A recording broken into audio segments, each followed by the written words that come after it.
여러분 반갑습니다. 예, 복된 주일입니다. 예, 잘 계셨죠? 예, 저도 여러분과 함께 기도하고 싶습니다. 한번 기도할까요?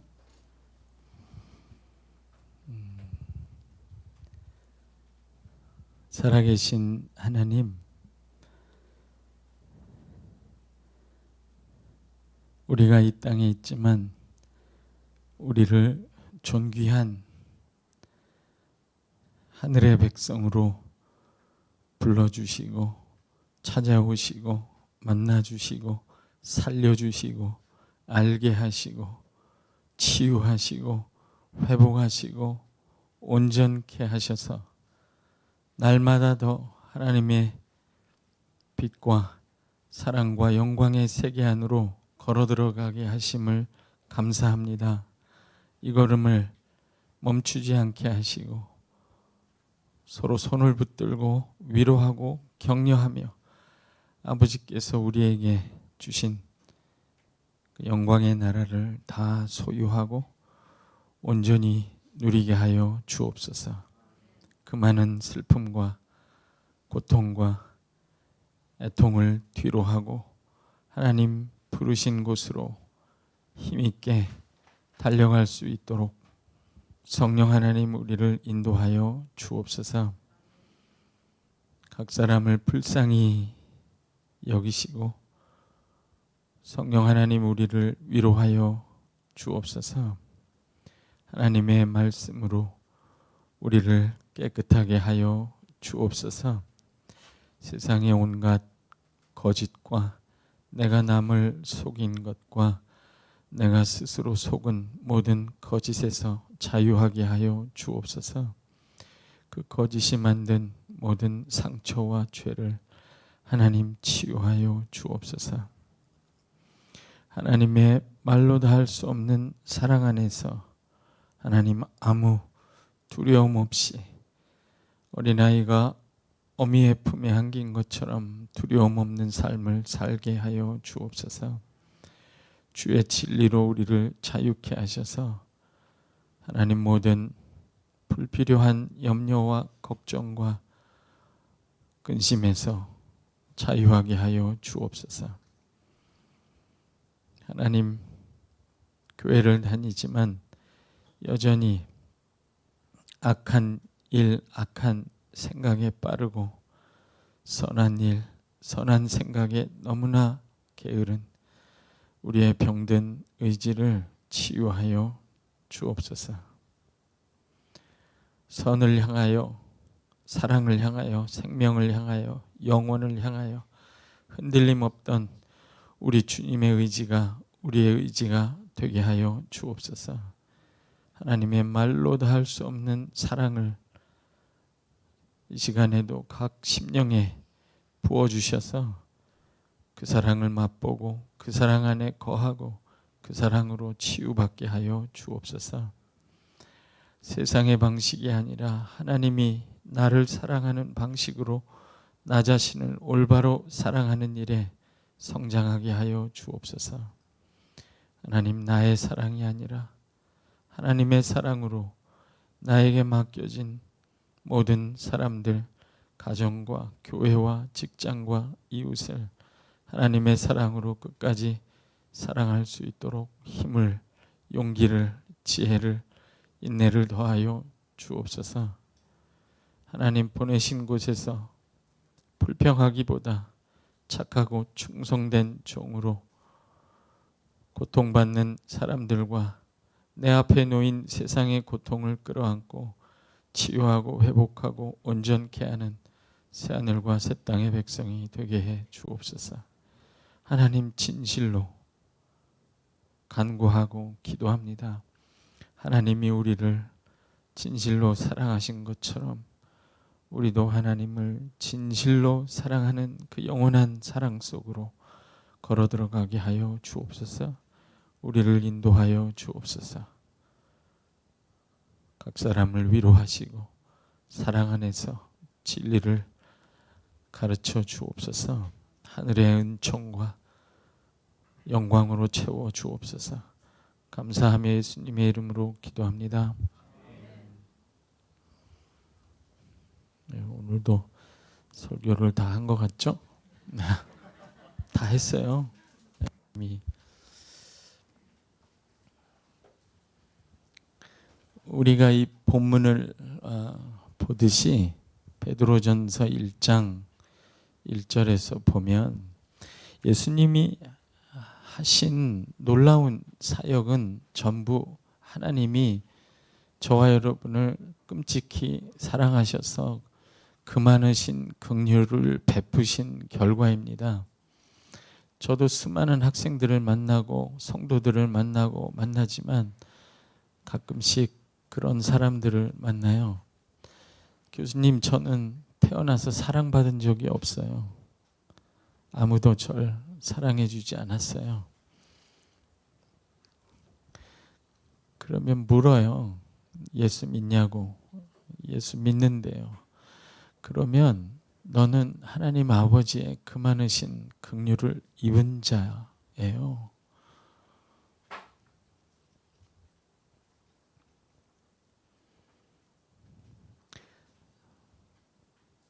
그것도 귀하죠. 필요하고 내가 알아듣는 방식으로 하나님이 날 사랑해 주기를 바라는 것도 중요한데 하나님이 이미 그 많으신 긍휼로 우리를 사랑하셨다 하는 말씀을 우리가 읽게 됩니다.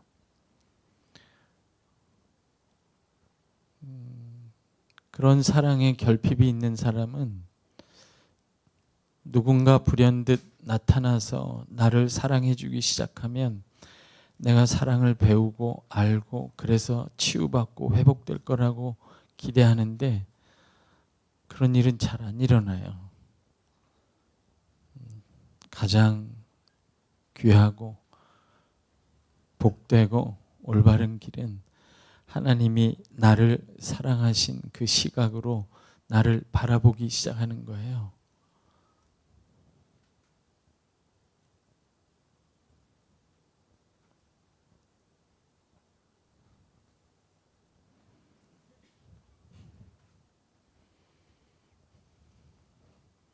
아멘. 백마탄 왕자가 나타났으면 좋겠다. 백마탄 왕자가 나타나서 날 사랑하면 내 마음이 치유될 텐데 하고 결혼해서 살다 보면 그냥 백마예요. 왕자는 사라지고 그냥 백마라고요. 그러니까 또 실망해요. 하나님이 사랑하셨다잖아요. 하나님이 그 많으신 긍휼로 자기 아들을 나에게 내어주신 그 사실 안에 무엇이 있는지를 헤아려 보셔야지 돼요. 마치 선물을 받았는데 일평생 끌러보지 않는 사람들처럼 사는 그리스도인들이 정말 많아요. 이미 배달이 됐어요. 여러분 앞에. 그 이야기를 베드로가 하죠. 평범하게 들리지만 전혀 평범하지 않아요. 어제 설명했습니다. 3절에 그 많으신 긍휼대로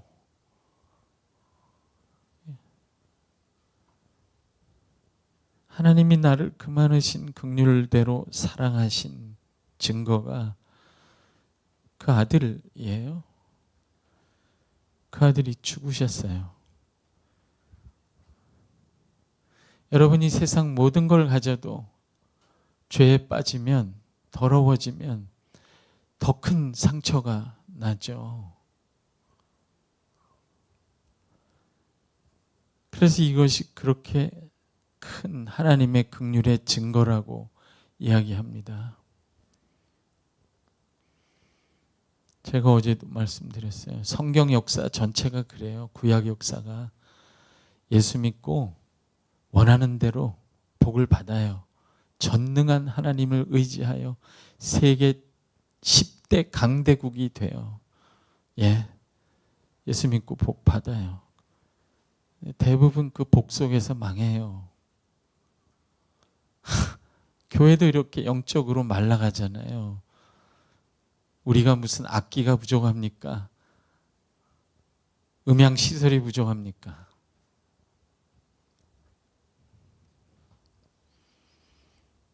구약 백성의 역사가 예수 믿고 적과 꿀이 흐르는 땅에 들어가 복을 받고 망한 역사잖아요. 교회는 핍박을 받으면 안 망해요. 복을 받을 때 망해요. 그렇게 죄가 무서운 거거든요.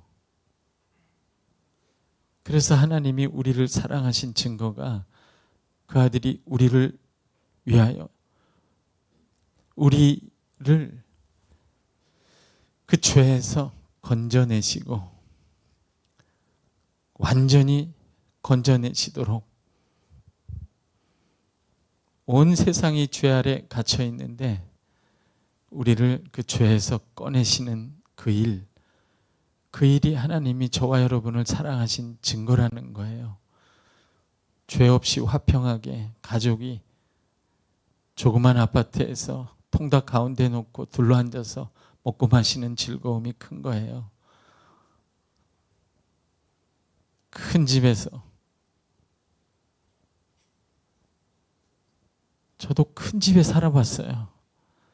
담임 목회할 때 교회에서 큰 집을 주더라고. 내일 평생에 이런 집을 어떻게 살아볼까. 그래서 냅다 받았어요.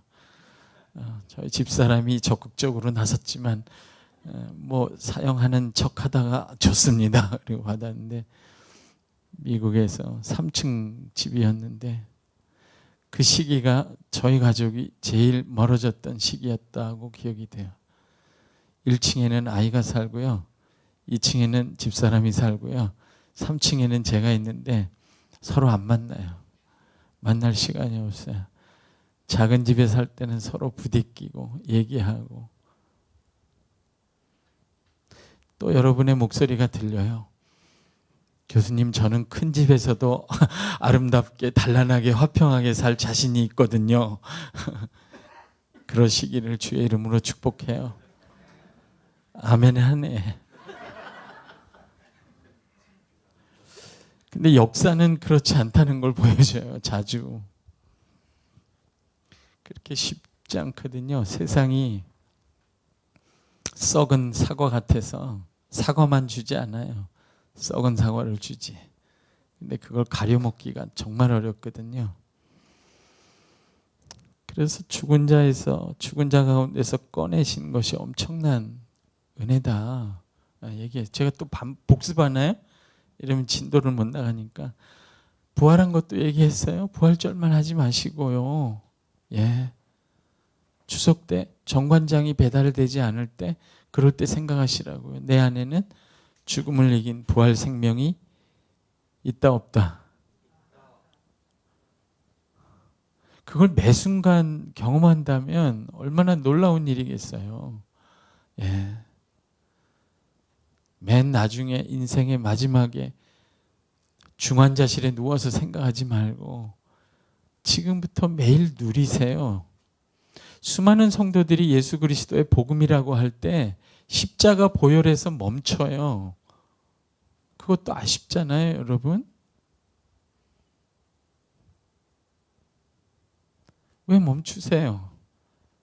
주님이 저와 여러분을 위하여 죽음 가운데로 들어가서 죽음을 이기고 일어나셨어요. 초기 교회 교부들은 이거보다 더 큰 복음이 없었어요. 그때는 전염병으로 많은 사람들이 죽는 게 일상이었거든요. 요즘 시대는 의료가 발달됐으니까 잘 죽는 게 눈에 안 보여서 그런지 모르는데 대신에 죄책감이 많죠. 그러니까 속죄의 복음이 굉장히 강렬한데 중세에는 부활의 복음이 너무너무 컸어요. 죽음이 일상이었으니까. 그 교부들이 한 얘기가 있어요. 예수님께서 죽음을 이기신 부활의 의미가 어떤 것이냐. 사망이 눈이 멀어서 사람들을 삼키다가 생명의 주이신 영원한 생명이신 그 아들을 삼켜버린 거예요. 눈이 멀어서 사람인 줄 알고 사람으로 오셨잖아요.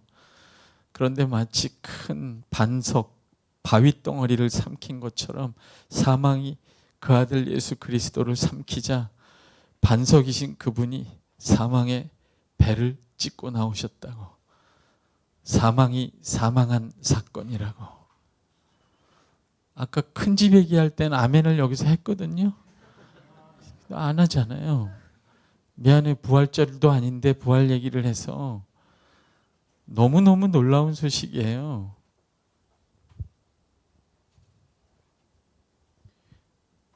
연봉이 10억이고 재산이 1000억이어도 예수 그리스도의 부활 생명이 없는 사람은 죽은 사람이에요, 여러분. 여러분은 18평 아파트에 살아도 산 사람이에요. 영원한 생명을 가진 사람이에요. 날마다 기쁘지 않나요? 미안해요, 강요해서. 이런 복음을 강요해야 되는 게 참, 거듭났다는 건 성령이 함께 하신다고 그랬죠? 그렇죠? 외로워요? 안 외로워요? 여러분은 혼자 걸어 다녀도 기본 단위가 넷이에요. 나, 성부, 성자, 성령. 그냥 하는 말이 아니에요. 그러니까 수도사들이 골방에 앉아서도 한없이 충만한 거예요. 나이 80, 90대서 뒷방에 앉으면 외로울 것 같아요. 그건 신앙생활 잘못한 거예요. 뭐가 섭섭해요? 내가 왜 화를 내지? 왜 섭섭해요? 도대체 평생 예수를 어떻게 믿었길래 골방에 혼자 앉아있는데 섭섭해요? 삼위 하나님으로 충만하게 있는 거죠, 뭘. 너무 심한가? 그래도 젊은이들은 찾아가세요. 부모님들을. 또 그렇다고 그래서 아버님 이번 추석은 삼위일체 하나님과 혼자 이런 불효자야. 이거는 제가 하는 말은 어르신께 하는 거고 여러분은 달라요. 부모를 공경해야죠. 섭섭할 게 없단 말이에요. 그러니까 예수 잘 믿고 목회 잘하던 목사님이 은퇴하기 싫어서 뒷방에 가는 게 너무너무 외롭고 고독해서 그렇게 주태를 부리고 그런 걸 보면 도대체 예수를 어떻게 믿은 건가? 그런 생각 안 드세요? 얘들아, 찾아오지 마라. 나는 나 혼자 너무 즐겁다. 그 정도는 돼야죠. 그게 제 신앙의 목표예요. 예, 나이 들수록 제 목표가 그겁니다. 혼자서도 너무너무 충만하고 행복한 사람이 되는 거예요. 아멘 할 리도 없고 교수님이나 하세요 이런 거죠. 저는 가족들이랑 행복하게 살랍니다. 예수 믿었다는 건 교회가 되었다 이런 뜻이에요. 공동체가 되었다는 거예요. 여러분은 예수 믿은 순간 영원토록 혼자가 아닙니다. 그것도 놀라운 거예요. 정말 놀라운 거예요. 저희 아버님 어머님 돌아가시고 혼자 오랫동안 계셨는데 늘 찬송하시고 혼자 앉아 계실 때 성경 읽으시고 잠언도 얼마나 많이 외우셨는지 기억력이 또렷또렷하시고 그러셨어요. 기도대로 잘 주무시고 일어나서 아침 드시고 소파에 누워 계시다가 가셨어요. 정말 아무것도 없는 가난한 분이었지만 하나님과 동행한 모습이 너무 아름답게 기억해요. 우리를 거듭나게 하사 이런 것도 너무 일상적이지만요. 복음이라는 건 누리셔야 돼요. 중요한 거거든요. 이런 게.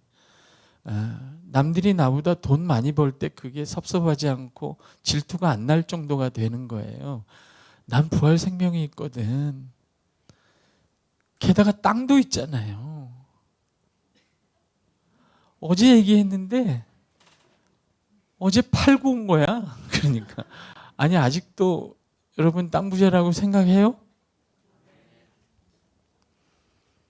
강요된 아멘 같아요. 그러니까 이게 이 본문이 놀라운 게 그의 많으신 긍휼대로라는 게 그 다음에 나오는 것이 모두 긍휼의 내용이잖아요.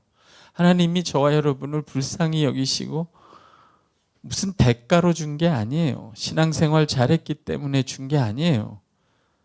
은혜라는 건 우리 편에서 그걸 받을 원인을 제공하지 않은 거예요. 그렇죠? 그러니까 황당해요. 그래서 사람들이 안 받아요, 은혜를. 줬는데도. 그럴 리가 없다고 생각해요, 마음속에. 아멘 해놓고도 내가 그런 걸 받을 만한 무슨 이유를 제공한 게 없는데 그게 나한테 왜 와? 그렇게 생각하죠. 왜냐하면 세상은 은혜가 없는 곳이거든요. 여러분이 일 안 했는데 월급 주는 사장을 만나본 적이 있어요? 심지어 부모님도 그렇게 안 해요. 너 이번 학기에 점수 떨어지면 용돈 없어. 이렇게 경험하는데 세상에선 은혜라는 게 없는 거거든요. 그래서 하나님이 긍휼히 여기셔서 우리에게 이런 그 아들을 통해서 주신 이 놀라운 것을 쉽게 받아서 소유하고 누릴 만한 담대한 믿음. 그런 담대한 믿음은 거지들한테 있는 거예요. 나는 아무것도 없어. 나는 망가졌어. 난 소망이 없어. 나는 하나님이 주시지 않으면 아무것도 얻을 수 없어. 이런 가난한 심령이 되어야 이게 전부 자기께 돼요.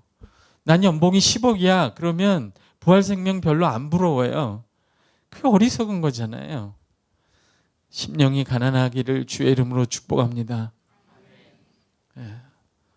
집단적으로 거지가 되셨어요. 양손을 다 버리고 벌리고 받으세요. 그런데 이 본문이 놀라운 것은 그의 많으신 긍휼의 내용인데 제가 놀라는 부분은 죽은 자는 십자가고 부활이 있고 거듭난 것은 성령을 주신 거잖아요. 그렇죠? 한번 따라해 봅시다. 십자가, 부활, 성령. 이게 다 하나님이 여러분을 다만 불쌍히 여기셔서 사랑하셨단 말이에요. 그래서 이걸 주셨어요. 왜 주셨나요? 이유가 없어요. 사랑해서 주셨어요. 사랑해서 준 거면 그냥 받으면 돼요. 그리고 저도 하나님을 사랑하겠습니다 하고 받으면 되는 거예요. 그런데 놀라운 게 십자가, 부활, 성령만이 아니라 통상 이 세 가지인데 베드로는 3절에다가 산 소망이라고 말했어요. 그렇죠? 그럼 소망이 십자가보다 더한 복음인가? 부활보다 더 놀라운 기쁜 소식인가? 성령님이 우리와 함께 하시는 것보다, 그래서 내가 고독과 외로움에서 나온 것보다 하나님이 나를 불쌍히 여기신 더 큰 증거인가? 이 소망이? 그렇게 얘기하는 거예요. 소망이 그렇게 중요한 복음의 내용이라는 거. 하나님이 저와 여러분에게 정말 주고 싶어 하시는 거라는 거예요. 제가 세상에서 제일 무서운 10대들을 미국에서 전도사 때 만났는데 제일 무서운 애들이 누구냐면요. 10대 아이들 중에 소망이 없는 애들이에요. 걔네들은 아무거나 다 합니다. 우리 요즘에 청년들도 소망을 잃어가죠. 아무거나 다 할 거예요. 소망이 없으면 사람은 아무거나 다 하게 돼 있어요. 제일 비참해지죠. 또 다른 말로 물어볼 수도 있어요. 여러분은 소망이 뭐예요? 마음속에 있는 제일 큰 소망. 설교 끝나고 어디 갈까? 무슨 소망이 있나요? 마음속에. 이번에 아파트 평수를 좀 크게 옮겨볼까? 무슨 소망이 있나요? 하나님이 이렇게 얘기하시는 거예요.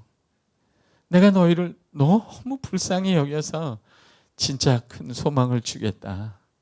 이게 진짜 소망다운 소망을 주겠다 하고 말씀하신 것이 4절이에요.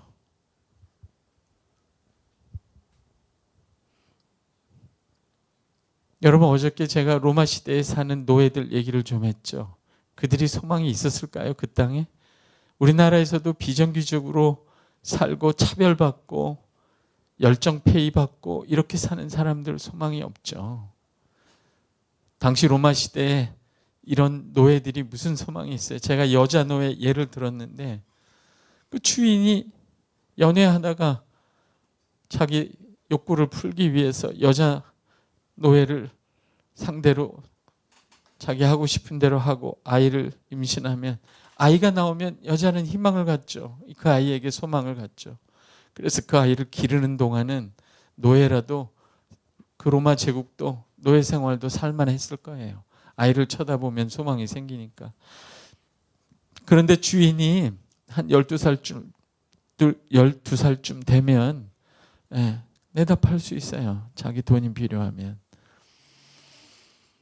그러니까 그렇게 처절하게 소망이 없는 세상에서 살다가 예수 그리스도로 말미암아 소망다운 소망을 얻은 거예요.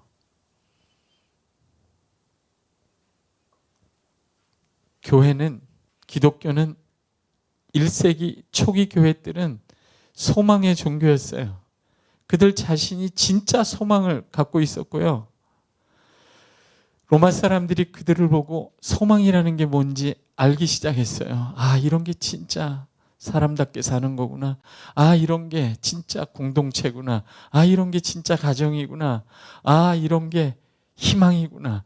왜냐하면 로마는 그렇게 강대하고 화려하고 유혹적이었는데요. 딱 하나가 없었어요. 소망이 없는 나라였어요.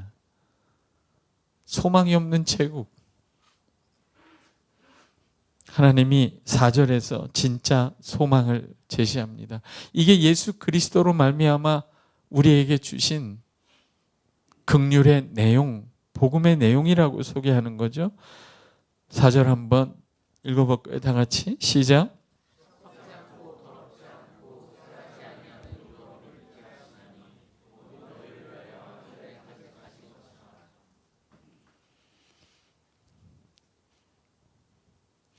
(4절에서) 여러 가지를, 이게 소망의 내용이에요. 제가 어저께 이거를 한 단어로 유업, 이 소망의 내용을 여러 가지로 설명할 수 있지만 일단 핵심적인 것, 최종적으로 겨냥하는 내용은 유업이잖아요. 그래서 제가 그걸 쉬운 말로 땅이라고 얘기했습니다. 땅. 여러분, 당시 이 베드로전서의 수신자들이 노예인데 주로 노예들이 많았거든요. 예수 믿는 자들 중에. 아까 그랬잖아요. 마음이 가난한 자들이고 로마 세계에서 바랄 것이 없는 거지들, 파탄한 자들, 버려진 자들이었거든요. 그들에게 하나님이 예수 그리스도의 복음을 주셨는데 그 복음의 내용 중에 여러 가지가 있지만 소망이 굉장히 이들에게 크게 다가왔을 거라고 생각할 수 있죠. 베드로가 소망의 복음을 전하는 것, 뒤집어 말하면 그들은 이 땅에 큰 소망을 가질 수 없는 존재였고 소망이 없는 세상이었던 거예요. 왜 그랬을까? 로마도 즐길만 할 텐데 그들은 소망을 발견하지 못했던 거죠. 그 소망의 내용이 썩지 않고 더럽지 않고 쇠하지 아니하는 유업, 하늘에 간직한 유업. 이거 설명할 게 많아요, 여러분. 에? 집에 가지 마세요. 제가 끝날 때까지는. 유업이 땅이라고 했죠. 그래서 제가 여러분 보고 땅 부자라고 얘기했습니다. 아멘 안 하실 거죠? 예. 황당하죠? 여러분, 뭐가 황당해요, 도대체? 속죄. 예수님이 나 대신 죽어서 죄를 사해 주시는 것도 은혜잖아요. 그것도 거저 받으셨죠? 속죄의 은혜도 거저 받으셨죠? 부활 생명, 여러분이 죽었다가 부활하셨어요? 죽음을 이기셨어요? 예수님이 죽음을 이기셔서 부활 생명을 예수 믿는 여러분에게 주셨잖아요. 그럼 부활 생명도 거저 은혜로 얻으셨죠?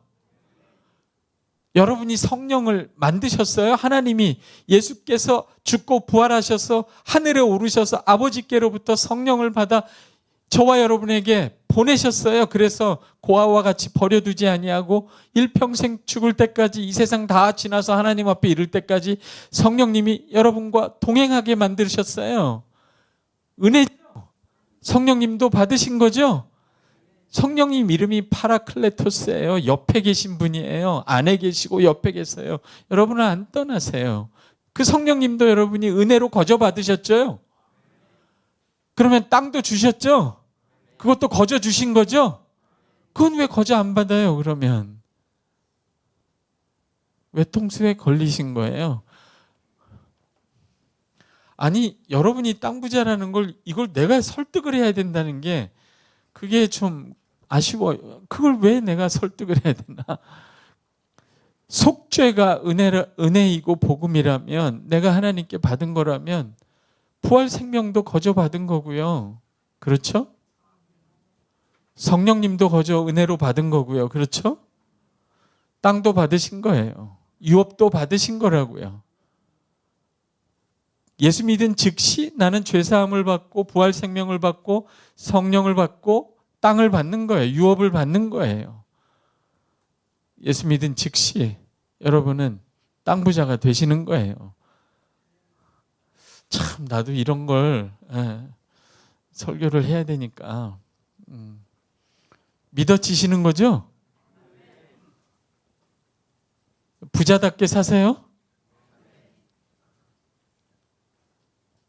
우리 중에 다른 사람보다 더 부자인 사람이 있어요, 그러면? 없어요. 다른 사람보다 더 가난한 사람이 있어요? 없어요. 그래서 교회 안에서는 모두가 하나님 나라를 유업으로 받은 평등한 하나님의 자녀들이에요. 차별하지 마세요. 어느 집사님 몇 평에 사는지 묻지 마시라고요. 땅 부자한테 왜 그런 걸 물어요? 봐요. 이 적용에 들어가니까 왜 눈을 흘겨요? 왜 여러분이 원룸에 사는데 교회 와서 다른 사람 앞에서 움츠려요? 여러분은 땅 부자예요. 아멘? 다 똑같이 땅 부자예요. 그냥 위치가 다른 거예요. 이 땅에서 사는 위치가 다른 거라고요.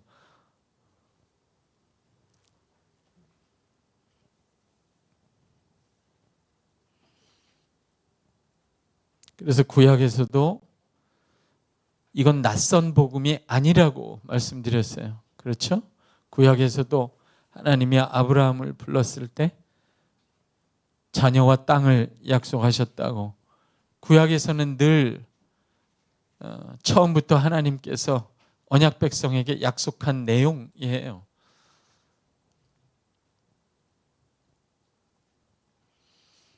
하나님이 그 백성을 애굽에서 꺼내셔서 그냥 홍해 옆에 두셨어요? 애굽에서 꺼내서 홍해 옆에 두셨어요? 아니죠. 어디로 들어가라고 했어요? 가나안 땅을 약속하셨어요. 여러분, 하나님이 우리를 구원하시는 방식을 보면 그렇게 두 방식으로 나뉩니다. 자주 그래요. 하나님은 어디서 우리를 꺼내시면요, 그걸로 구원이 끝나지 않아요. 어디론가 집어넣으십니다. 따라오세요? 예. 애굽에서 꺼낸 걸로 끝나지 않아요. 죄사함 받은 걸로 끝나지 않아요. 왜 죄를 사하시겠어요? 하나님이 죄가 없는 나라, 죄가 존재하지 않는 땅에서 살게 하시려고 죄를 사해 주시는 거죠. 죄하고 관계없는 사람들로 만들어 가세요. 목적이 있어요, 여러분. 여러분 이거 보세요.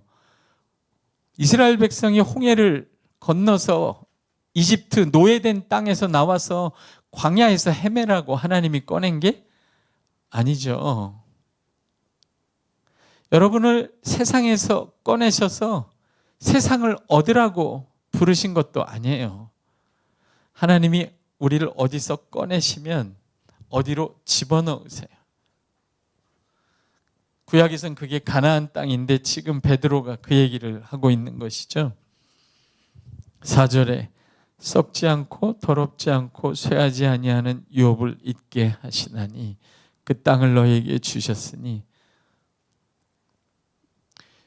교회라고 하는 용어에 신약 성경에는 교회라는 용어가 두 가지예요. 하나는 에클레시아라는 용어고 그건 어디에서 나온다는 거예요. 죄에서 나왔다, 속죄함을 입었다, 다가 아니에요, 여러분. 교회의 또 다른 이름은 코이노니아예요. 하나님의 세계 속으로, 하나님과의 사귐 속으로 그의 나라 안으로 들어간다, 이런 뜻이에요. 그러니까 나오게 하는 건 들어가게 하기 위함이에요. 들어가는 일이 없으면 나오는 것은 방황에 불과해요. 거기는 수없는 유혹과 실패가 있을 수밖에 없는 곳이에요. 목적이 없으니까. 소망이 그 목적을 제시하는 거예요. 그래서 여러분은 땅을 다 받으신 걸로 간주하겠습니다. 이후로는 쫀쫀하게 살지 마세요. 여러분 기생충 영화 보셨어요? 거기 보면 송강호가 그 부잣집에 들어가죠. 그 부잣집 주인을 보고 깊은 인상을 받습니다. 옛날에 부자들은 놀부처럼 못된 사람으로 자주 묘사했는데 요즘은 안 그래요. 그렇죠? 그 송강호가 그 부잣집 주인 여자를 보고 자기가 받은 인상을 아내에게 얘기해요. 이렇게 얘기해요. 야, 부자들은 마음에 주름이 없어. 왜요? 넉넉하니까. 여러분이 그런 분이에요. 땅 부자인데 넉넉하죠? 예? 나보다 돈 많이 버는 친구 만나면 사줘요. 좀 사주고 격려해주고, 야, 넌 나보다 더 우리나라를 위해서 수고를 많이 하는구나. 내가 뭐 점심 사줄게. 미안해, 난 좀 땅이 좀 있어. 뭐 이렇게. 뭐 이렇게 기가 죽어서 살 필요 뭐가 있어요? 여러분보다 땅 많은 사람 마천에 존재하지 않습니다. 아멘? 어쨌든 그런데 이제 여러분이 이렇게 확실하게 아멘을 하지 않는 이유가 있어요. 이 땅이 이상한 땅일 거라고 생각하는 거죠. 이 땅의 특징이 4절에 보면 따라해 보세요. 썩지 않고 더럽지 않고 쇠하지 않는. 제가 이걸 순서를 좀 바꿔서 더럽지 않고를 먼저 땡겨서 말하면 더럽지 않고 썩지 않고 쇠하지 않는 땅이에요. 여러분 구약에서는 이거를 젖과 꿀이 흐르는 땅이라고 그랬죠. 생명이 가득한 땅이라는 거예요. 예? 근데 그러면 들어가면 되잖아요, 그냥. 근데 젖과 꿀이 흐르는 땅, 생명이 가득한 땅을 너희에게 주었다. 그러니까 하나님이 되게 저도 하나님한테 배운 거예요. 이걸 기업 유업이라고 얘기하지 말고 땅이라고 이렇게 치고 들어가는 것도 하나님도 그렇게 얘기해서 가나안 땅을 젖과 꿀이 흐르는 땅이래요. 그래놓고 40년 동안 율법을 가르쳐요. 아니 젖과 꿀이 흐르는 땅이면 금방 들어가면 되잖아요. 풍요한 땅에. 40년 동안 율법을 왜 가르쳐요? 그게 무슨 말이에요? 하나님의 말씀대로 의와 공도와 긍휼과 정의와 공평을 행하는 땅이라야 생명과 거룩이 풍요한 땅이 된다고 얘기하신 거죠. 따라오세요? 그러니까 구약에서도 젖과 꿀이 흐르는 땅, 생명이 풍성한 땅이라는 건 율법을 40년 동안 배울 만큼이나 하나님의 말씀이 회복되는 땅, 이 생명이 충만한 땅인 거예요. 따라오시죠? 그런데 이스라엘 백성이 젖과 꿀이 흐르는 땅에 들어와서 젖과 꿀만 빨아먹고 율법은 버린 거죠. 그러니까 그 땅이 황무지가 된 거예요. 지금도 비슷합니다. 제가 여러분 처음부터 그렇게 쉽게 저한테 넘어온 거라고 생각은 안 들었어요. 어저께 저녁부터 땅 부자라고 그러면서 실실 웃으면서 뭐가 있겠지. 마천 땅을 줬겠나. 그런 생각을 하는 거지요. 그러나 이거 보세요. 근데 그게 그렇지만도 않아요. 여러분 잘 들어보세요. 첫째로 이거는 우리가 인정할 수밖에 없어요. 왜냐하면 이게 더 좋은 땅이잖아요. 더럽지 않고 썩지 않고 쇠하지 않는 땅이에요. 땅의 특징을 이렇게 유별나게 3가지로 적어놨어요. 제가 이걸 왜 그랬을까 깊이 생각해 봤는데요. 여러 의미가 있더라고요. 여러 의미가 있어요. 좀 유별나지 않아요? 너에게 유업을 주었다, 땅을 주었다는 거에 구약식으로 하면 땅을 줬는데 더럽지 않고 썩지 않고 쇠하지 않는 땅을 줬다는 거죠. 기분이 좋으세요? 좋았다 마세요?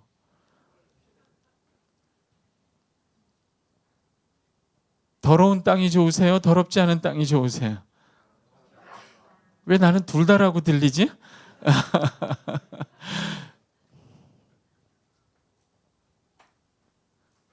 썩는다는 건 제가 말씀드린 죽음이 지배한다는 거잖아요. 만일 아담이 범죄하지 않았고 죽음이 세상에 들어오지 않았다면 우리는 썩는 게 뭔지 몰랐을 거예요.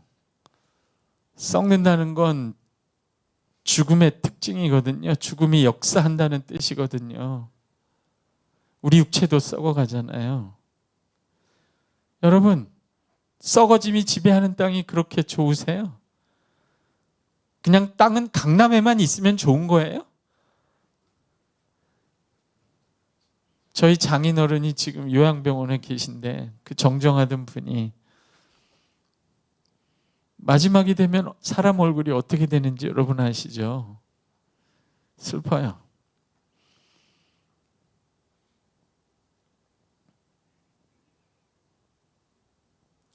세상에서 사람들이 가장 원하는 게 뭐냐면요, 먹고 사는 겁니다. 그게 종교고 철학이고 신앙이고 예술이에요. 사실은 따지고 보면 먹고 사는 게 해결되면 잘 먹고 잘 살자는 거죠.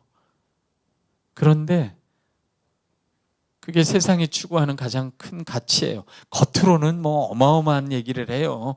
속으로는 잘 먹고 잘 사는 거예요.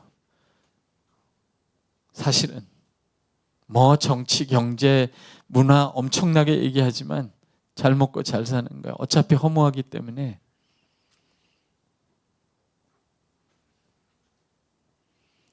그런데 이 세상에서 여러분 이웃집 사람들을 봐요. 뭘 원하는지. 예수 안 믿고 사는 사람들. 먹고 사는 거예요. 아닌가요? 왜 좋은 대학을 가려고 그렇게 공부를 시켜요, 애들을? 남들보다 잘 먹고 잘 살게 하는 거잖아요. 그러니까 세상 사람들이 원하는 것도 생명이에요. 그런데 너무 놀랍고 충격적인 게 이 세상에서는 사람들이 가장 원하는 게 생명인데 가장 얻지 못하는 게 생명이에요. 죽음이 지배하는 땅입니다. 듣기 좋든 말든 이게 사실이에요. 썩어짐이에요. 썩지 않고. 그러니까 썩지 않고라는 거는 죽음이 없는 땅이라는 거예요. 죽음이 끝난 땅이라는 거예요, 여러분. 제가 이상한 얘기를 하나요? 이런 게 원래 복음인데. 황당한가요? 뭐가 황당해요? 황당하지 않습니다, 여러분. 그러니까 여기서 말하는 쇠하지 않는 땅이라고 했어요, 여러분. 뒤집어 말하면 쇠하는 땅이 있는 거죠. 쇠한다는 건 사라져서 없어진다는 거잖아요. 허무하다는 거예요. 영원하지 않다, 이런 뜻이에요. 왜 영원하지 않은가? 이 세상에 영원한 게 어디 있습니까, 여러분? 있어요? 결혼할 때 맹세했던 그이의 사랑도 영원해요? 뭐가 영원해요? 여러분, 이게 무서운 건데 영원한 게 없으면요, 의미라는 게 없어져요. 결국은 무의미해지거든요. 그러면 허무해져요. 무의미하고 허무한 이유는 영원한 게 없기 때문에 그래요. 영원이라는 게 사라졌기 때문에 그렇죠. 우리가 서로 사랑할 때 그 사랑이 의미가 있는 건 마치 영원할 것처럼 느껴지기 때문에 그렇죠. 근데 사실 아무것도 영원하지 않다는 걸 알게 되면 무의미해지고 허무해지죠.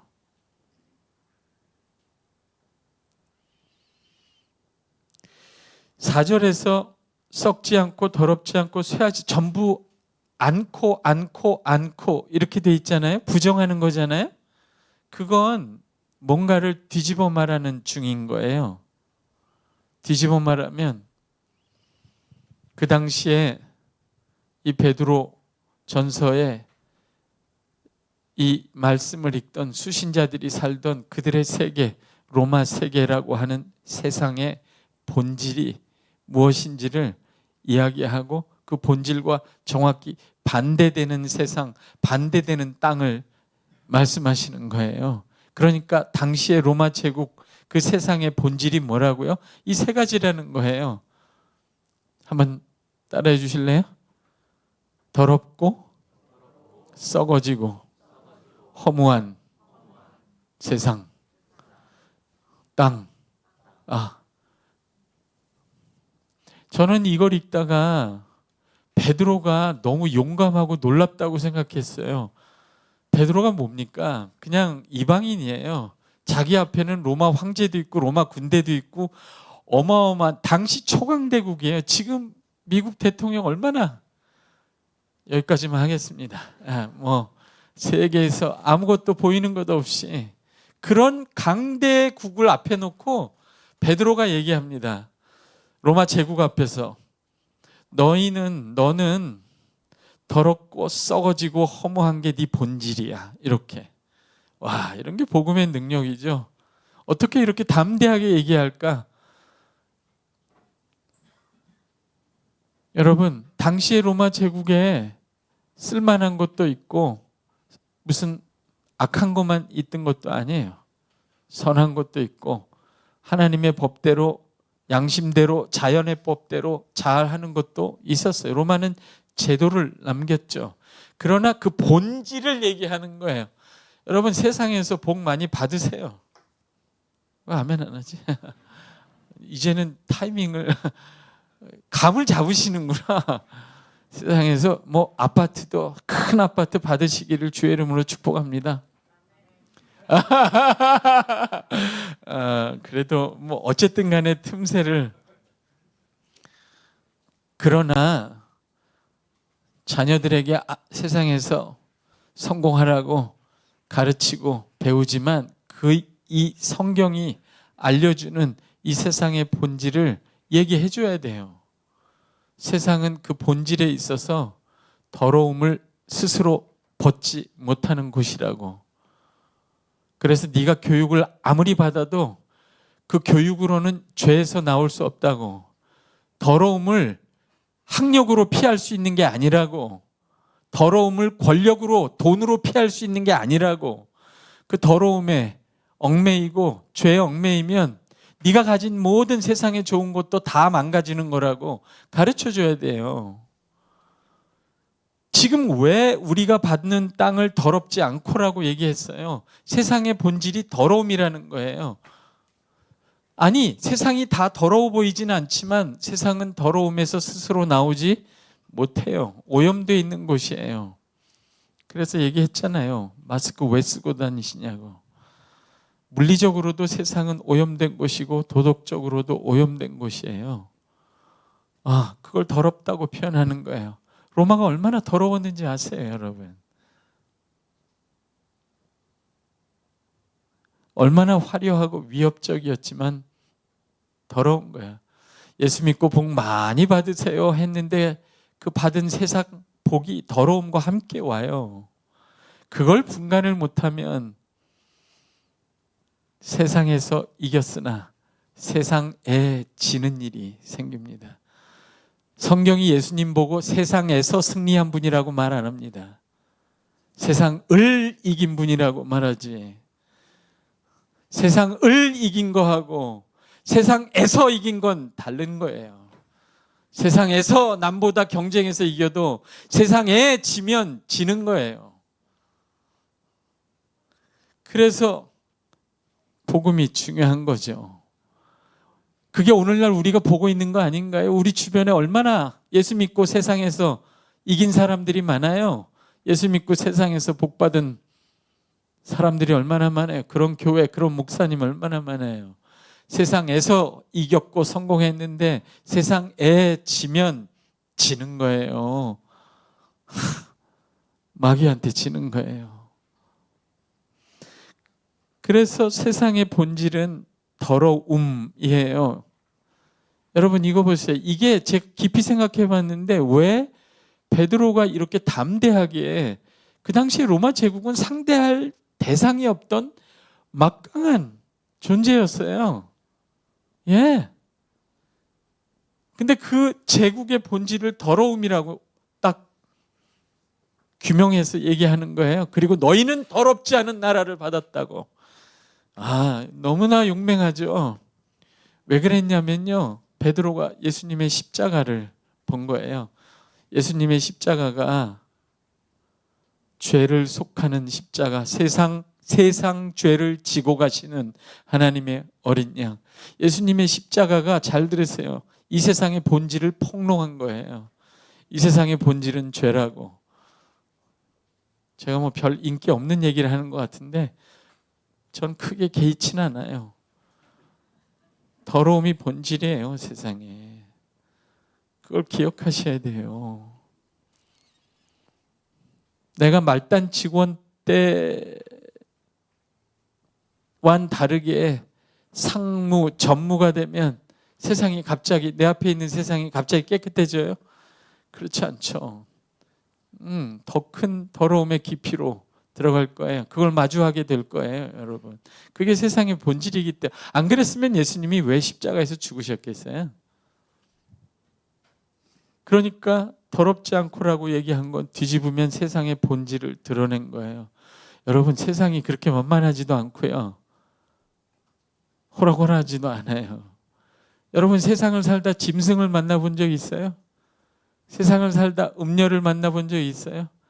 바벨론을 만나본 적 있어요? 있죠. 부딪힙니다. 세상의 실체를 보게 돼요. 하나님, 거룩한 하나님과 분리된 세상의 특징이에요. 어디 가나 더러움이 있습니다. 밖에 나갔다 집에 오면 손을 씻잖아요. 똑같아요. 더러움을 피하려고 방문을 닫고 핸드폰을 열면 더러움이 또 밀려와요. 거기서 어떻게 살아납니까, 우리가? 더러움이 없으면, 더러움이 있으면, 모든 게 더러워지면, 오염되면, 썩으면 생명을 잃게 돼 있잖아요. 거룩은 뭐 놀랍고 무슨 신성해서 그걸 추구하는 게 아니에요. 생명 때문에 추구하는 거예요. 생명을 보존하려니까 손을 씻는 것처럼 거룩이 필요한 거죠. 따라오시죠? 그래서 하나님께서 그 아들을 보내셔서 우리를 날마다 깨끗하게 거룩하게 하십니다. 더러움을 씻어주시고, 뒤집어 말하면 우리 안에 더러움에서 벗어난 생명을 풍요하게 하시는 거예요. 더럽지 않고 썩지 않고, 제가 얘기했죠. 뒤집으면 세상의 본질은 썩어짐이라고.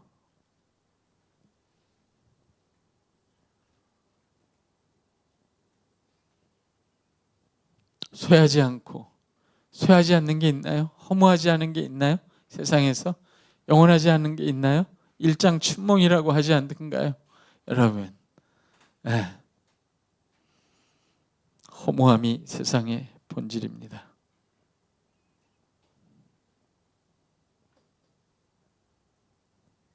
그래서 교회가 오랫동안 예수 믿는 거를, 예수 믿고 세상에 복을 얻으면 믿음에 성공한 걸로 말하고 가르쳤는데, 그게 너무나 뼈아픈 결과를 가져왔어요.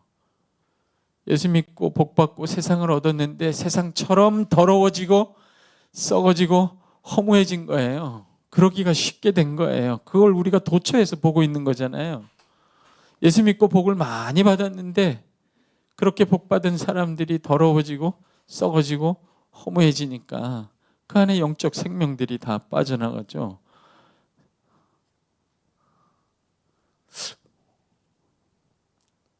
너무 우리를 자책하는 얘기를 좀 적게 하고 싶어요.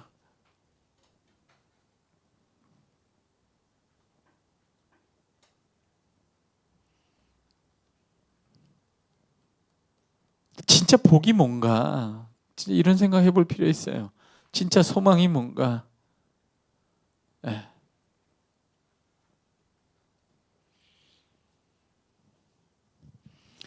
예수님이 마태복음 5장에서 팔복을 말씀하시잖아요.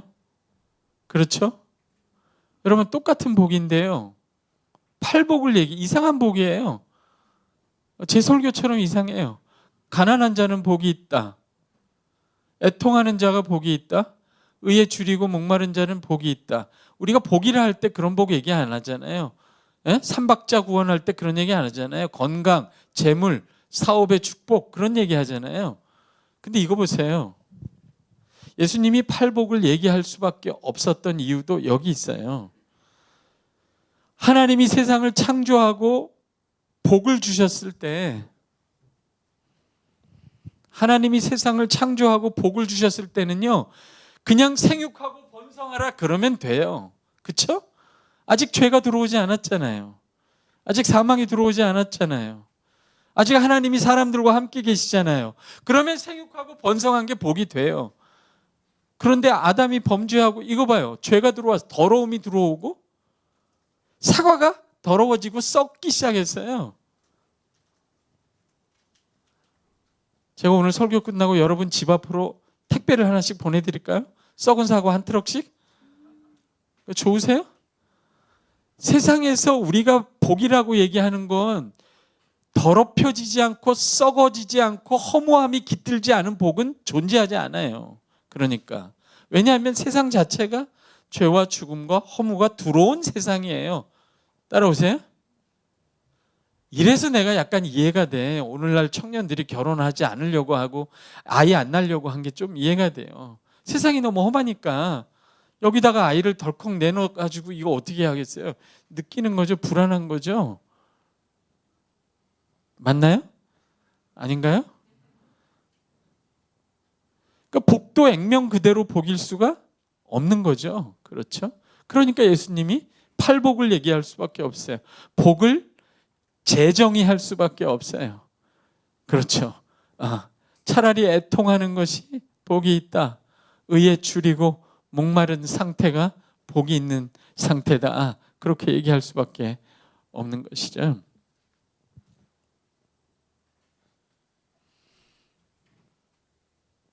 그러면 여러분, 썩지 않는 땅이 좋아요? 썩는 땅이 좋아요?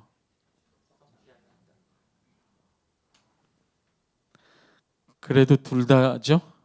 아직도. 그래, 우리는 이 땅에서 살아야 되니까 두 개가 다 필요해요. 필요해요. 그런데 4절에 놀라운 거예요. 그런데 이 부분을 보세요. 썩지 않고 더럽지 않고 쇠하지 않는 유업을 있게 하시나니 곧 하늘을 너희를 위하여 하늘에 간직된 것이라 이렇게 돼 있잖아요. 그렇죠? 하늘에 간직된 것이라. 드디어 여러분은 그러면 그렇지. 내가 뭐 땅 부자라 그래서 그냥 좋아할 줄 알았나? 하늘에 있잖아. 여러분 잘 들으세요. 이거 진짜 이 얘기 중요한 부분인데요. 나 이 얘기 정말 하고 싶어요. 만일에 이 썩지 않고 더럽지 않고 쇠하지 아니하는 나라가 지금 하늘에 간직되어 있는데요. 저와 여러분 소원처럼 어차피 내 땅이니까 하나님 지금 주세요 해서 이게 지금 내려오잖아요. 이 땅은 즉시 불에 타서 없어져요. 이게 지금 내려오면. 베드로후서 가보세요. 베드로후서 이게 지금 베드로전서 맨 앞이잖아요. 베드로전서와 후서는 같은 짝이에요. 같은 한 덩어리라고. 베드로후서 맨 끝에 보세요. 3장에. 여기가 여러분이 원하시는 그 땅이 땅으로 내려오는 날이에요. 7절. 베드로후서 3장 7절에서 맞나요?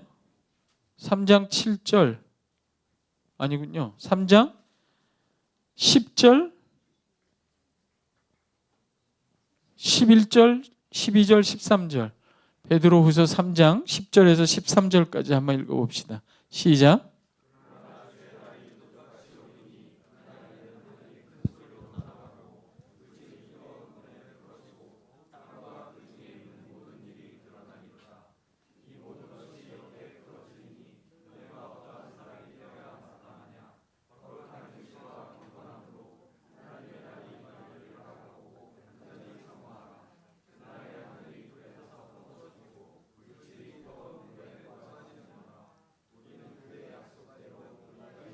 여러분 하늘에 간직된 그 새하늘과 새 땅, 하늘에 간직된 보세요. 죄도 없고 죽음도 없고 허무하지 않다는 건 하나님이 함께 계신다는 거잖아요. 하나님이 함께 계시는 그 땅, 유업이 이 땅으로 내려온다는 거예요. 그 마지막 날에 내려오면 이 땅은 다 불에 타서 없어져요. 그렇죠? 그게 끝이에요. 그게 끝이라고요. 그래서 아직 안 내려와요. 다 불에 타서 없어지면 안 되니까. 돌아와야 하는 사람들이 있고 하나님이 오래 참으신다고 얘기했어요. 저를 따라오시나요? 네, 어렵진 않죠? 네, 조금 황당하긴 하죠? 어쨌든 하늘에 간직되는데 그 하늘에 간직된 나라가 이 요한계시록에도 나오는 이야기예요. 네, 새 예루살렘 성이 이 땅에 내려온다. 이렇게. 죄와 죽음과 허무가 없는 이 땅이, 하늘에 간직된 땅이 실제로 이 세상에 내려온다는 것. 그때는 이 땅에 있는 모든 것들이 불에 타서 없어진다고 얘기해요. 네, 그럴 수밖에 없죠. 거룩한 하나님의 임재와 거기에 속한 하늘에 간직된 나라가 이 땅에 내려오면 다 불에 타서 없어질 거예요. 그때가 마지막이죠. 그거를 하나님이 기다리시는 거죠. 지연시키시는 거죠. 더 많은 사람들이 돌아오고 악인들이 돌아오고 영원한 나라를 소망으로 유업으로 받게 하시기 위하여 인내하시고 오래 참으신다고 얘기해요. 그러면 제 질문이 이거예요. 그러면 이 하늘에 간직된 우리 땅이잖아요. 우리를 부자로 만들어준 이 땅이 하늘에만 간직되어 있는가? 그렇지 않아요, 여러분. 제가 하고 싶은 얘기의 핵심이 이거예요. 이게 미래에만 있지 않고 하늘에만 있지 않습니다. 하늘에 간직된 땅인데요. 제가 정확히 하늘에만 있지 않고 베드로후서가 얘기하는 대로 마지막 날에만 내려오는 것도 아니에요. 그래서 이게 우리 소유라고 얘기하는 거예요, 여러분. 그래서 제가 확실한 증거라고 얘기했어요. 확고한 미래예요. 여러분은 이 땅을 가지셨어요. 더럽지 않고 썩지 않고 쇠하지 않는 땅을 가지셨어요.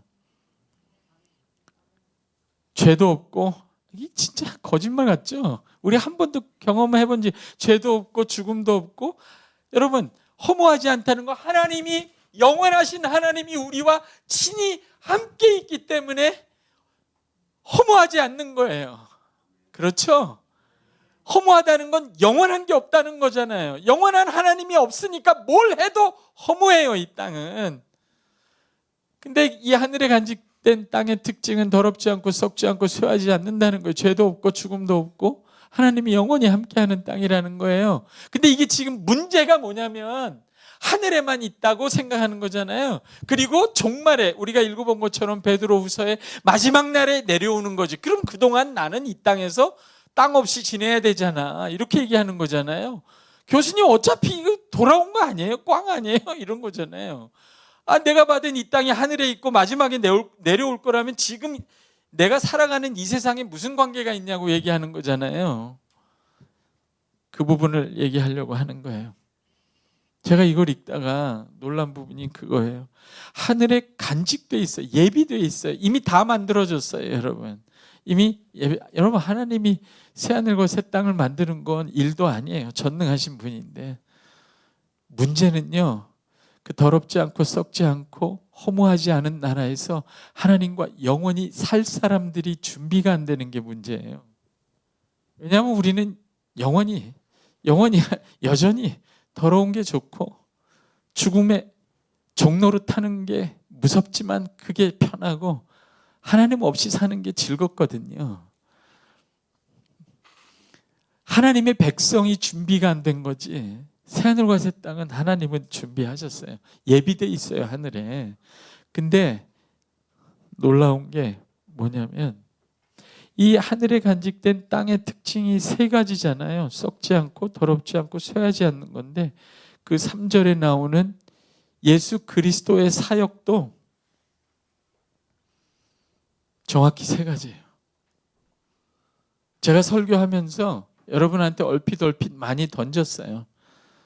더럽지 않고는 뭐하고 관련된 거예요? 죄하고 관련돼 있잖아요. 그렇죠? 예수님의 첫 번째 사역이 뭐예요? 십자가예요. 썩지 않고는 뭐하고 관련돼 있어요? 죽음하고. 여러분 이거 보세요. 히브리서에 이런 표현이 있잖아요. 죽기를 무서워하여 일생에 매여 종노릇하는 자들. 그게 우리예요. 세상 사람이에요. 에? 회사에서 사장이 너 회사 나가. 그러면 앞이 캄캄하죠. 뭘 먹고 살지? 두렵죠. 그래서 벌벌 떨어서 시키는 대로 다 합니다. 인간은 그런 존재예요. 죽기를 무서워하여 일생에 매여 종노릇하는 존재들이에요. 옆에서 어떤 사람이 불의를 당해서 억울한 일을 당해도 못 본 척 해야 되는 그런 인생이에요. 나 살아야 되기 때문에, 내 가족 살아야 되기 때문에 불의를 보고도 입 뻥끗 할 수 없는 그런 비참한 존재들이에요. 누군들 의롭게 살고 싶지 않습니까? 예? 근데 그렇게 하면 밥그릇을 잃어버리고 애는 학교 못 다니고 월세 못 내는데 어떻게 그렇게 합니까? 죽기를 무서워 일생에 매여 종노릇하는 자들이에요. 그런데 우리에게 죽음이 없는 땅을 주셨다는 거예요. 죽음을 이긴 부활 생명을 주셨다는 거예요. 그래서 초기교회 성도들이 이 부활 생명을 믿고 순교도 하고 바른 말도 하고 의에 줄이고 목마른 삶도 살았던 거죠. 아멘? 놀라운 거예요. 여러분, 이런 삶을 시작한다는 것이. 그런데 보세요. 지금 하늘에 간직되어 있는 땅의 특징이 두 번째가 썩지 않고 죽음을 벗어난 거잖아요. 예수님의 두 번째 사역이 뭔가요? 부활이잖아요. 죽음에서 일어나셨어요. 그러니까 매칭이 되기 시작하죠. 여러분 이미 알고 있었나? 그 세 번째는 너무 뻔하죠. 그렇죠? 썩지 않고라는 건 허무하지 않다는 거죠. 허무한 건 왜 허무해요? 하나님이 없어서 허무해요. 왜요? 영원하신 분이 없으니까 허무해요. 근데 예수님이 하신 세 번째 사역이 뭐예요? 죽고 부활하시고 하늘에 올라가서 너무나 중요한 걸 하셨어요. 어쩌면 십자가보다 부활보다 더 놀라운 사건이에요, 이게. 죽고 부활하셔서 승천하셔서 아버지께로부터 성령을 받으셔서 그 성령을 이 땅에 불같이 던지셨어요. 여러분에게 주셨어요. 여러분은 하나님과 함께하는 존재예요. 임마누엘, 하나님이 함께하는 사람들이에요. 허무할 수가 없어요. 여러분은 고난은 받을 수 있죠. 무의미한 시간은 한 시간도 없어요. 여러분에게. 아멘.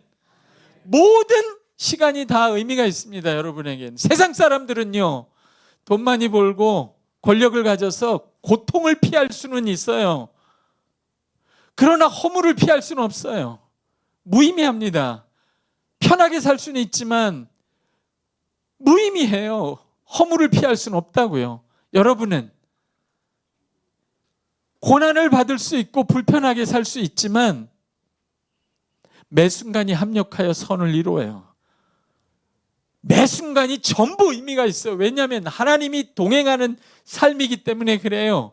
하나님이 동행하는 길이기 때문에 사망의 음침한 골짜기를 지나가는 순간에도 의미가 있어요. 여러분, 그때 하나님이 나와 함께 하셨구나, 이렇게 의미가 있어요.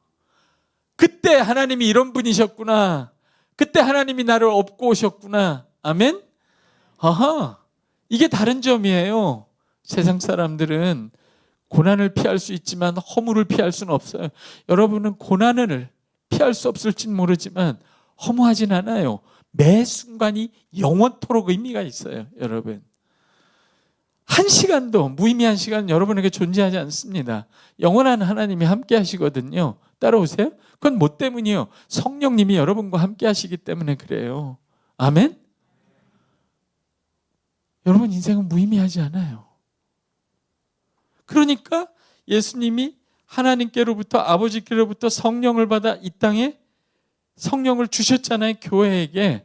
그러니까 예수님의 행하신 사건도 크게 보면 세 가지죠. 따라오세요. 십자가, 부활, 성령. 오순절이죠. 십자가, 부활, 성령. 이게 정확히 이거 보세요. 이게 정확히 하늘에 간직된 유업의 세 가지 특징하고 매치가 되잖아요. 그렇죠?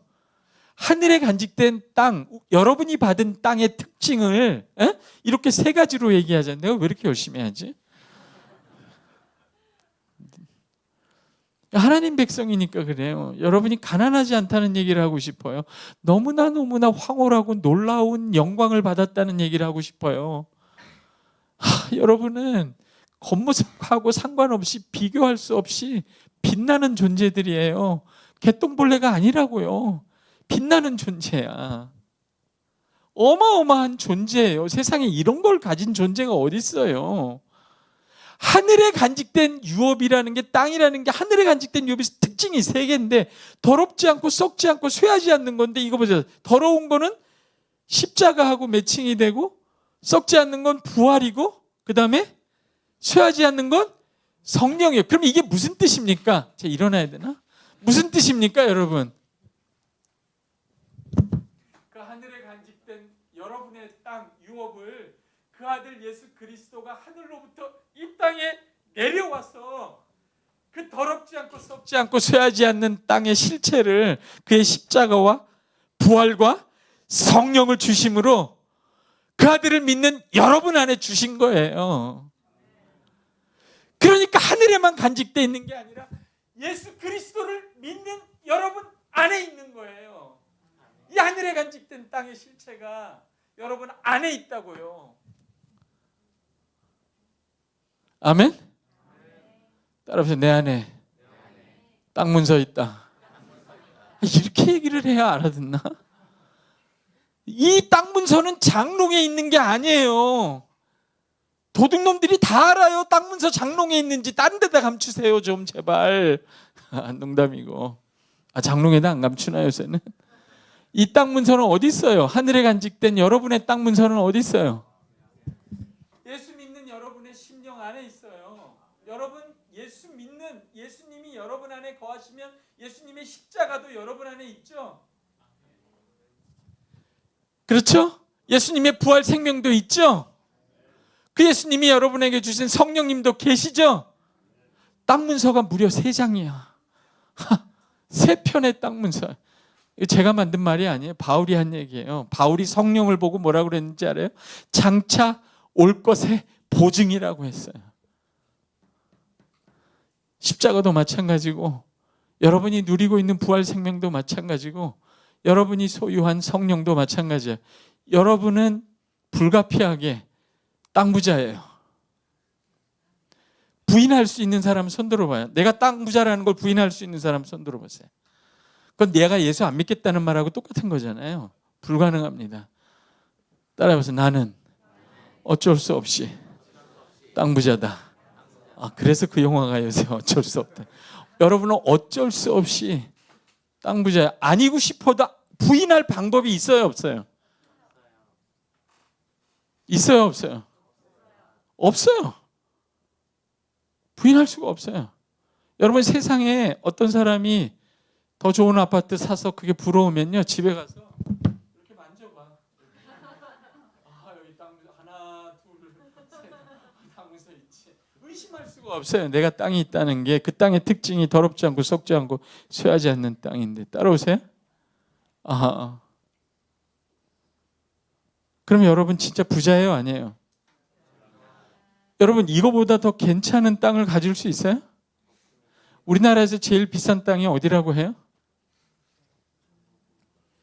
명동 어디라고 하래요? 명동. 여러분 그 땅 위에 얼마나 더러운 일이 행해졌을까? 그 위에 얼마나 많은 상처와 슬픔이 있을까? 그 위에서 얼마나 많은 죽음이, 억울한 죽음들이 피를 흘렸을까? 그 위에서 얼마나 허무한 짓들을 했을까?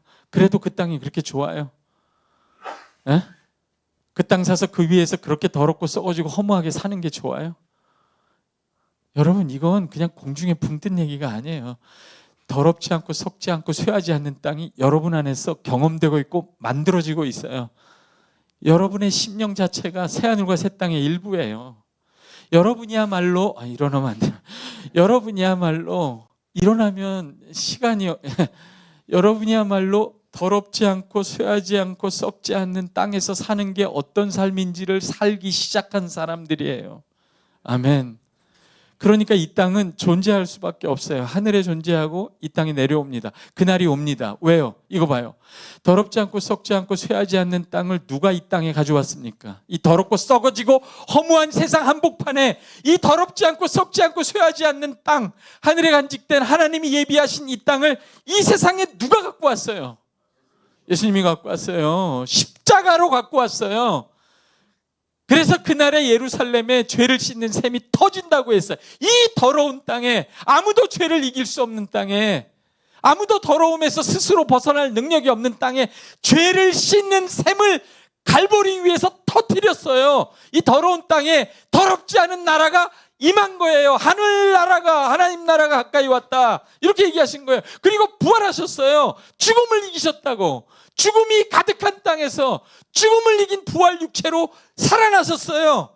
그래서 하나님이, 예수님이 하나님의 나라가 이 땅에 왔다, 이렇게 얘기한 거예요. 드디어 생명의 나라가 죽음 속에 쳐들어온 거예요. 이 허무한 땅에 성령 하나님이 우리를 버려두지 아니하시고 이 어둠 속에서 허무 속에 죽으라고 버려두지 않고 성령을 보내셨어요. 오순절날 하나님의 나라가 이 땅에 왔습니다. 새하늘과 새 땅이 이미 왔어요. 여러분, 그 증거가 여러분이에요. 여러분 안에 더럽지 않고 썩지 않고 쇠하지 않는 나라가 살아서 역사하고 있어요. 그게 교회예요. 교회가 새하늘과 새 땅의 시작이고 이 땅에 있는 새하늘과 새 땅, 새 창조의 증거예요. 여러분이 증거라고. 이런 나라가 왔고 있고 그 아들이 가져왔고 오고 있고 이미 이 세상에 있고 장차 완전히 임할 거라는 정말 상상 같은, 죄가 없고 죄가 없어지고 죽음을 이긴 나라, 하나님이 영원히 사람과 함께하는 나라가 있다는 거예요. 새하늘과 새 땅이죠. 이걸 교회가 얘기하지 않으니까 이단이 가져간 거예요. 이 중요한 얘기를. 여러분이 가진 땅이 어떤 땅인지 아시겠어요? 아멘?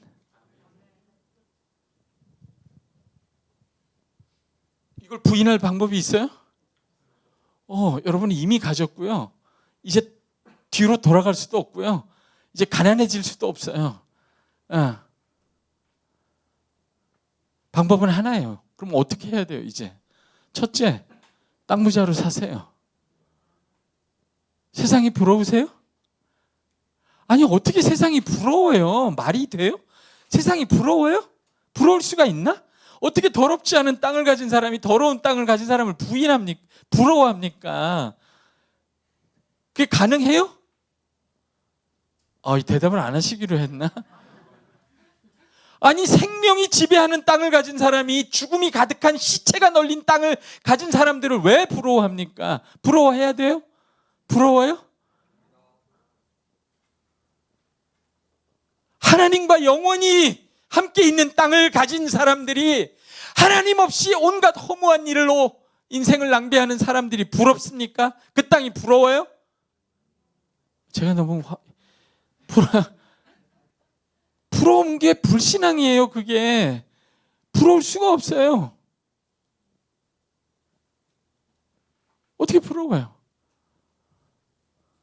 시기가 나요? 질투가 나요?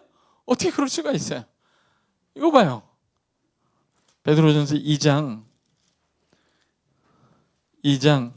11절에서 12절 한번 읽어봅시다. 베드로전서 2장 11절에서 12절. 찾으셨어요? 다 같이 읽습니다. 시작.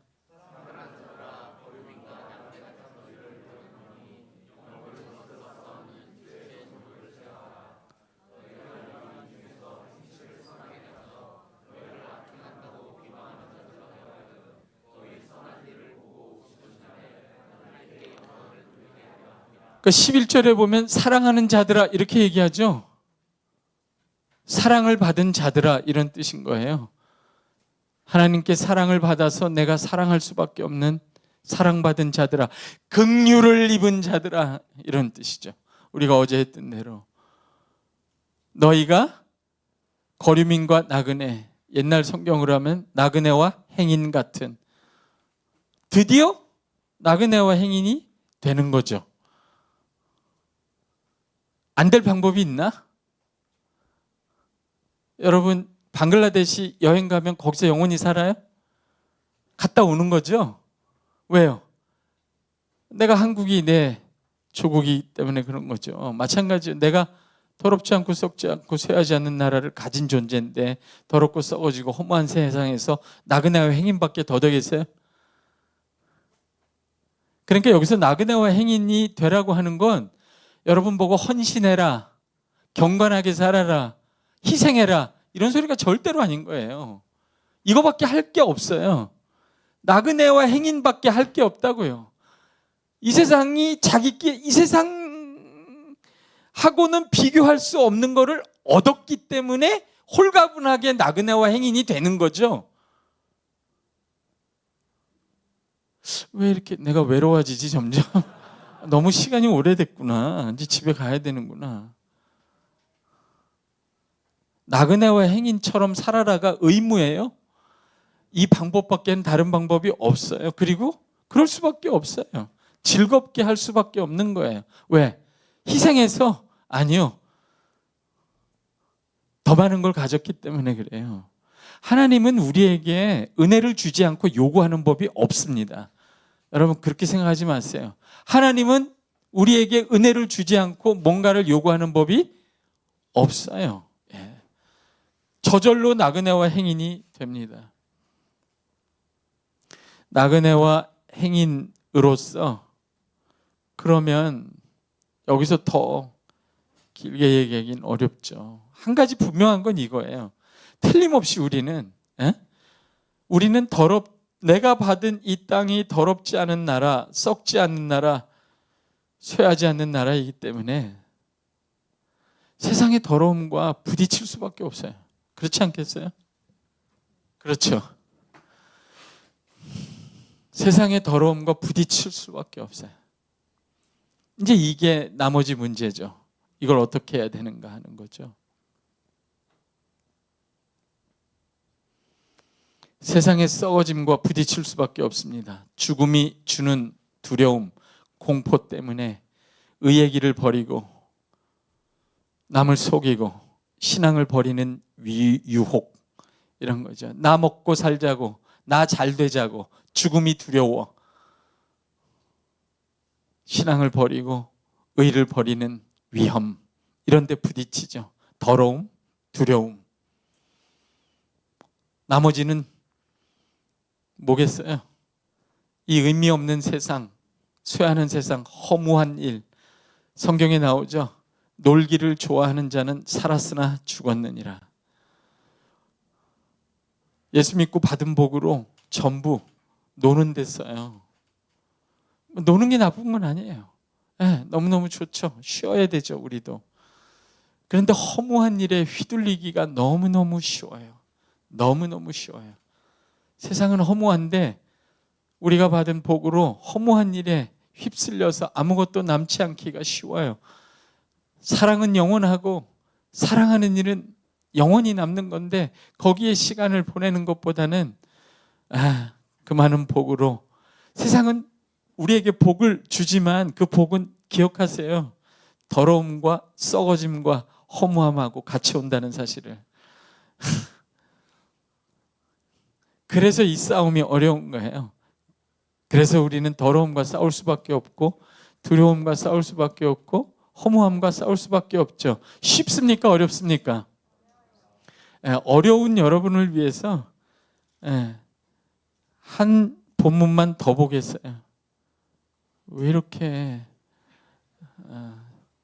여러분이 좋아하든 말든 저는 이거를 하고 가야 되겠어요. 언제 또 볼지 모르니까. 여기 나와 있잖아요. 베드로전서 1장 22절 23절. 그냥 간단히 얘기만 할게요. 베드로전서 1장 22절 23절 읽어보세요. 다 같이 시작.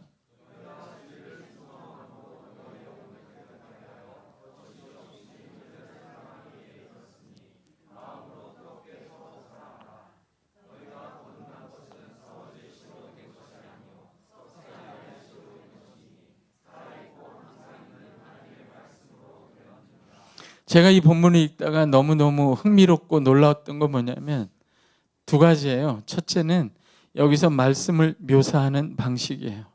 22절 보세요. 진리가 말씀이잖아요. 무엇이 여러분을 깨끗하게 합니까? 22절에 진리죠. 진리의 말씀이 여러분을 깨끗하게 해요. 이건 너무너무 중요하죠. 왜냐하면 우리의 싸움은 세상에 더럽지 않은 나라를, 땅을 가진 내가 더러움과 싸워야 이 더럽지 않은 땅을 지킬 거 아니에요. 그렇죠. 그러면 깨끗해져야 되잖아요.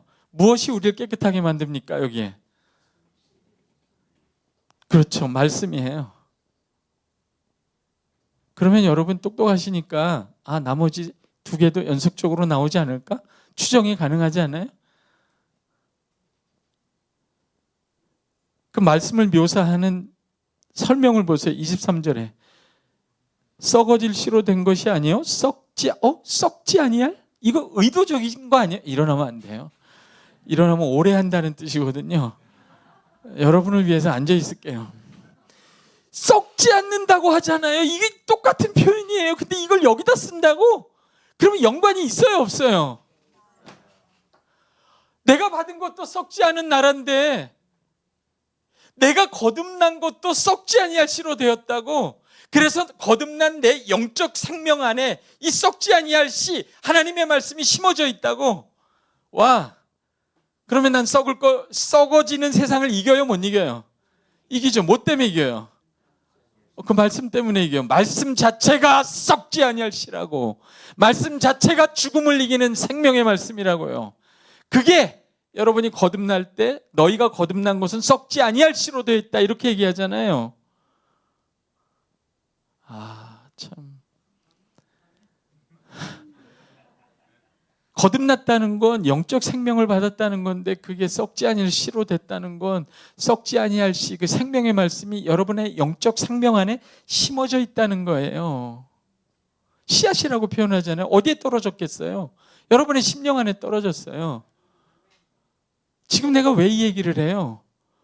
더럽지 않고 썩지 않고 쇠하지 않는 나라를 받은 사람이 더럽고 썩어지고 허무한 세상을 매일 살아야 되는데 어떻게 이기냐고요? 어떻게 이겨요? 여러분 안에 심어진 하나님의 말씀이 여러분을 깨끗하게 합니다. 여러분 안에 심어진 하나님의 말씀이 여러분을 죽음에서 꺼내요. 날마다 살립니다. 이제 하나 남았네? 이것도 있을까? 말씀 안에 항상 있는. 와, 이거는 정교하지 않아요? 나만 좋아하나?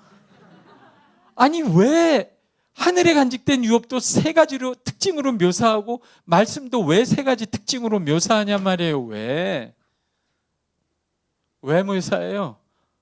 하늘에 간직된 이 더럽지 않고 썩지 않고 쇠하지 않는 나라, 내가 받은 나라, 십자가와 부활과 성령의 증거로 내 안에 있는 나라를 가지고 이 더럽고 썩어지고 허무한 세상을 날마다 싸워서 이기려면 우리 힘으로 안 된다는 거잖아요.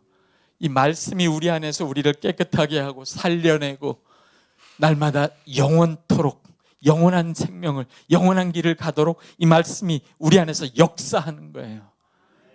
그러면 여러분은 뭐 해야 되겠어요? 그 말씀을 온유함으로 품어야 돼요. 아멘? 사실은 말씀이에요. 말씀이 여러분 안에서 살아 역사해서 여러분으로 하여금 이 더럽고 썩어지고 허무한 세상을 이기게 합니다. 아멘? 여러분, 씨앗을 땅에 심으면 그 씨앗에 싹이 나옵니까? 안 나옵니까? 나오죠. 너무 놀라운 게 하나 또 있어요. 나만 놀라워요. 그러니까 괜찮아요. 2장 보세요. 2장 1절 2절 여기까지 읽었으니까 2장 1절 2절 읽어봐요. 시작. 그러므로 모든 악독과 모든 기만과 외식과 시기와 모든 비방하는 말을 버리고 갓난아기들 같이 순종하고 신령한 젖을 사모하라. 이는 그로 말미암아 너희로 구원에 이르도록 자라게 하려 함이라. 이 신령한 젖이 뭐예요? 2절에서 말씀이잖아요. 왜 이 젖을 사모해요? 말씀으로 태어났으니까 이 젖을 사모하는 거예요. 아이가 젖을 먹듯이 여러분은 말씀을 먹어야 살아요. 왜요? 여러분 안에 있는 영적 생명이 이 말씀으로 말미암아 생긴 거라고요. 아이는 젖을 먹어야 되죠. 육체적 생명이 있으니까. 여러분은 영적 생명이 있으니까 말씀으로 태어난 거듭난 것이 썩어질 씨로 되었다고 했잖아요. 썩지 아니할 씨로, 말씀으로 되었단 말이에요.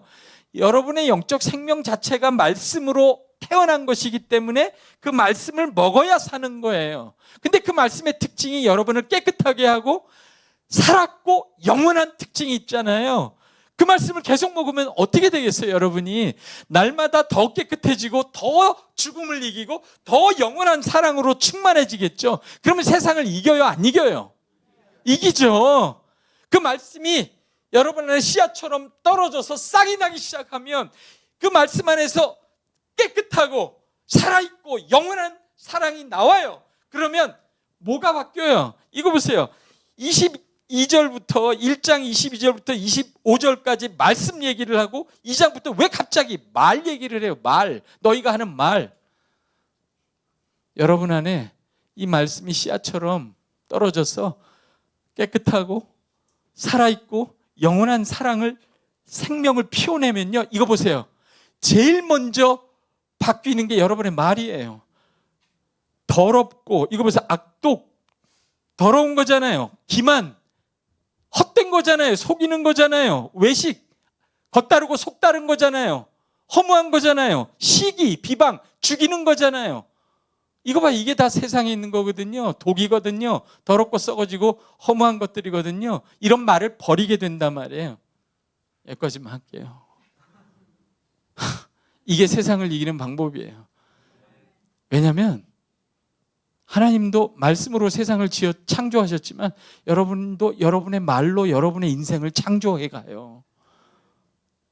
말이 바뀌지 않으면요, 삶이 안 바뀌어요. 여러분, 관계가 안 바뀌어요. 말이 그렇게 중요해요. 말씀이 중요하듯이 그 말씀이 우리 안에 씨앗처럼 심어져서 그 말씀이 생명을 가지고 피어날 때 그 깨끗하고 살아있고 영원한 말씀이 우리의 말에서 더럽고 썩어지고 허무한 걸 밀어내요. 버리게 만듭니다. 그래서 말이 달라져요. 그러면 관계가 달라지고요. 그러면 삶이 달라지고, 그렇죠? 성품이 달라지고 인생이 바뀌게 되죠. 가정이 달라지고 공동체가 달라지고, 이런 식으로 우리가 세상을 이기며 나아가게 된다라고 베드로전서가 설명해요. 아멘. 그러니까 저와 여러분이 혼자 애써서 이 세상을, 더러움과 썩어진 거, 허무함을 상대해서 싸우고 있는 건 아니에요. 그렇죠? 그 말씀을 온유함으로 품고 그 말씀에서 나오는 깨끗함과 생명과 사랑을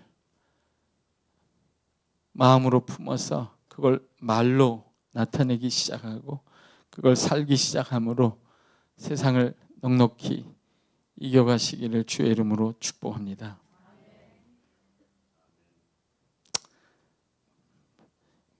끝내죠. 여기서 끝내야 될 것 같은데요. 더 있긴 한데. 질문 없으시죠? 질문 있어요. 갑자기 질문을 물어보고 싶었어요. 질문도 하세요. 하세요.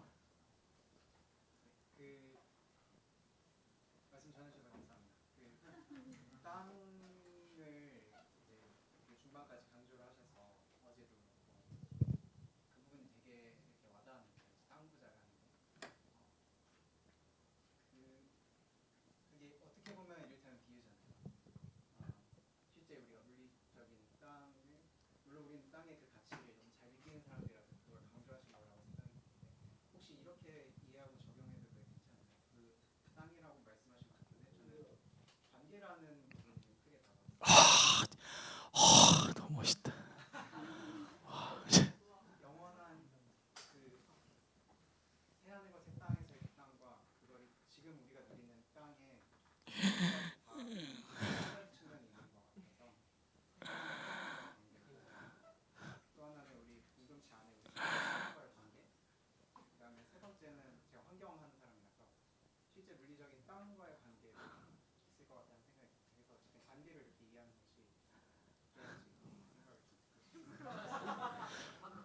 여러분, 아파트가 왜 필요해요? 아파트가.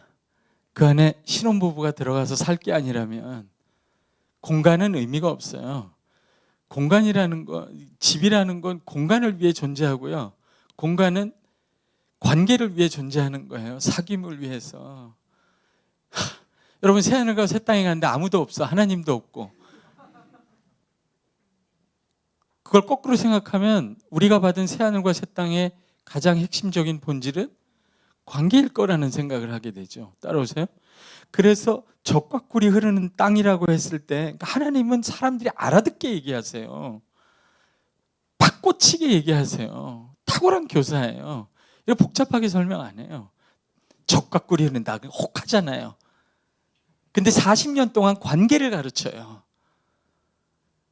관계에서 적과 꿀이 나온다는 걸 가르치는 거예요. 그렇죠? 그게 아브라함이에요. 여러분, 이거 나 자꾸 일어나려고 그러네.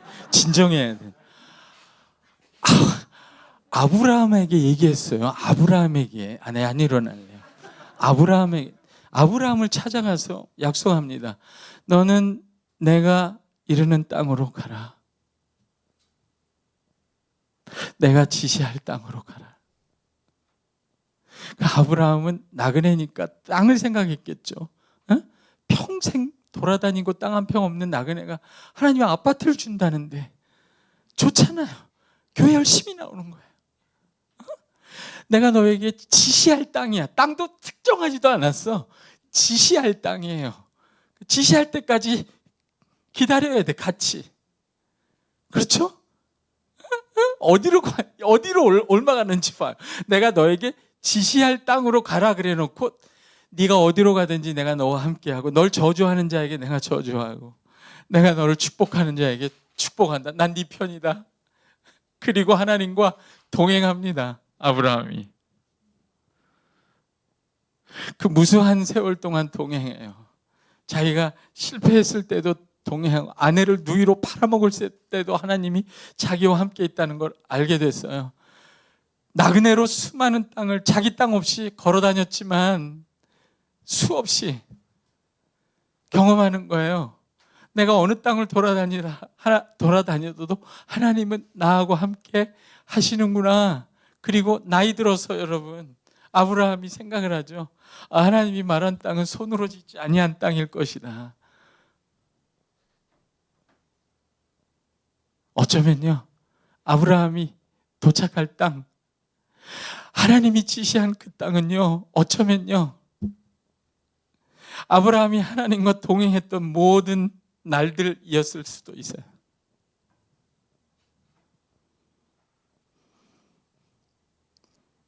여러분, 하나님이 신혼부부한테 아파트를 줬는데 둘이 들어가서 살기 시작했어요. 행복하죠?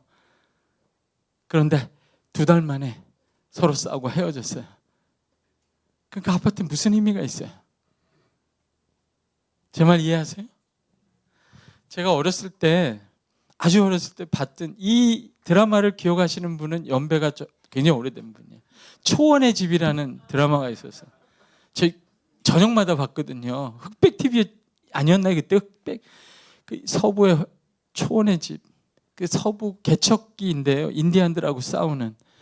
근데 인디안들하고 하도 부딪히니까 계속 이렇게 집이 불에 타고 사고가 일어나는 게 이사를 많이 다녀요. 아마 청교도였던 모양인데 또 이사를 가는 거예요. 아이들 다 데리고 짐을 싸는데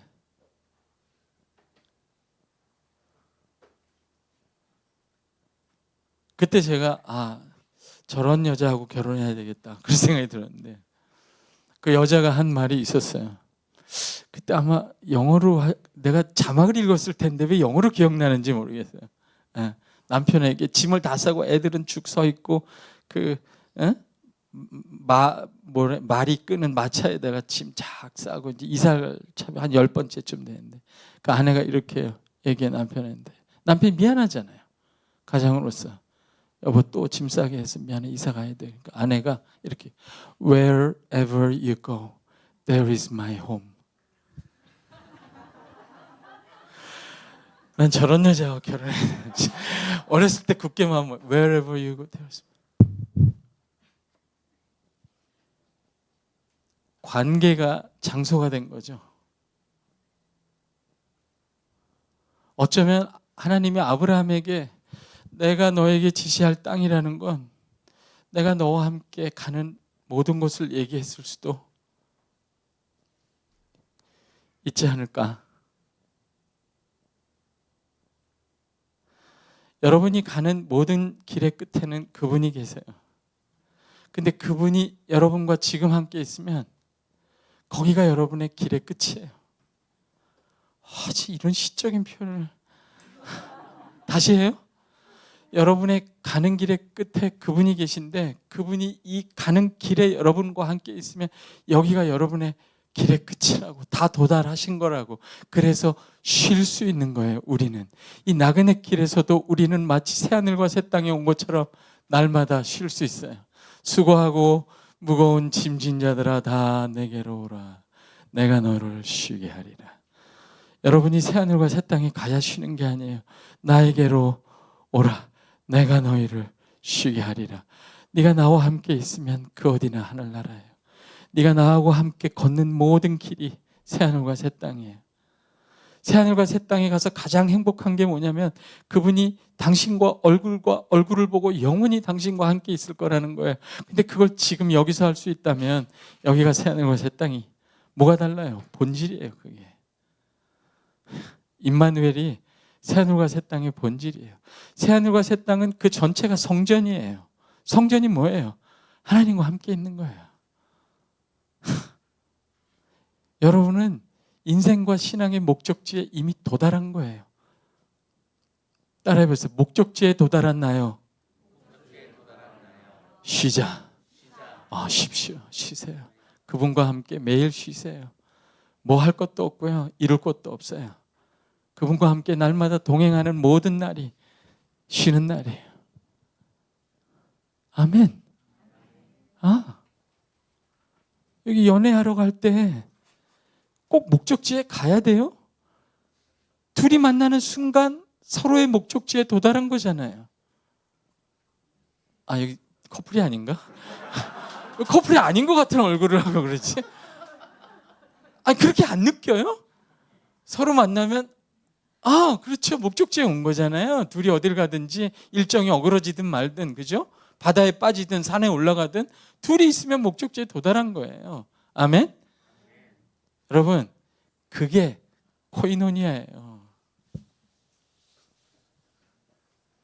그게 새하늘과 새 땅, 그 새로운 코스모스의 핵심이에요.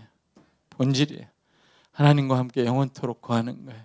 그걸 지금 할 수 있다면 여러분은 새하늘과 새 땅을 살고 있는 거예요. 목적지에 도달한 거예요. 인생의 목적을 이룬 분이에요. 네? 여러분 푸사를 받고 거기다 또 쓰라고. Wherever you go, there is my home. 알아듣는 놈만 영어로 쓰는 거야. Wherever you go, there is my home. 얼마나 멋있어요.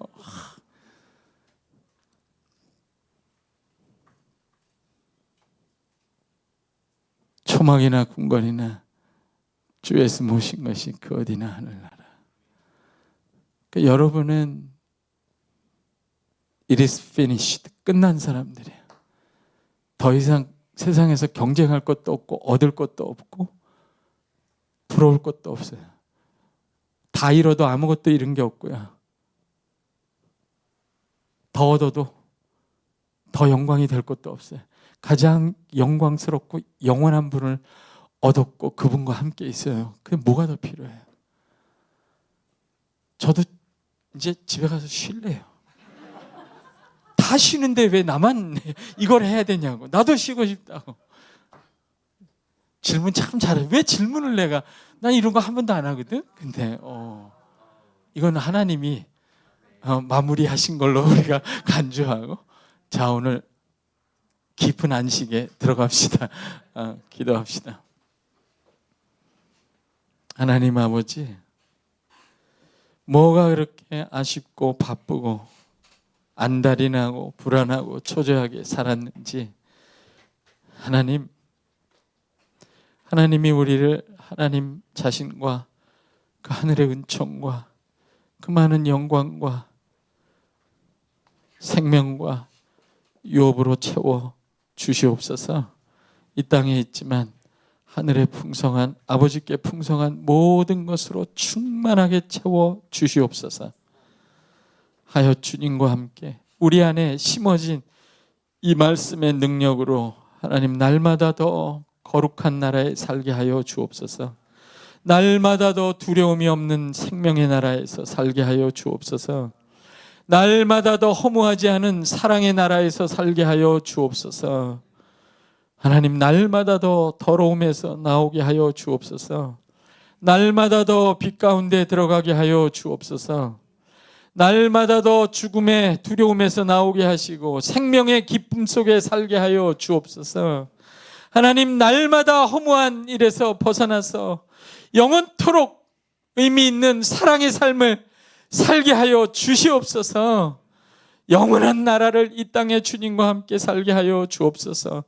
그 나라에 갈 때도 아니 그 전이라도 날마다 주님과 함께 영원한 생명을 살게 하여 주옵소서.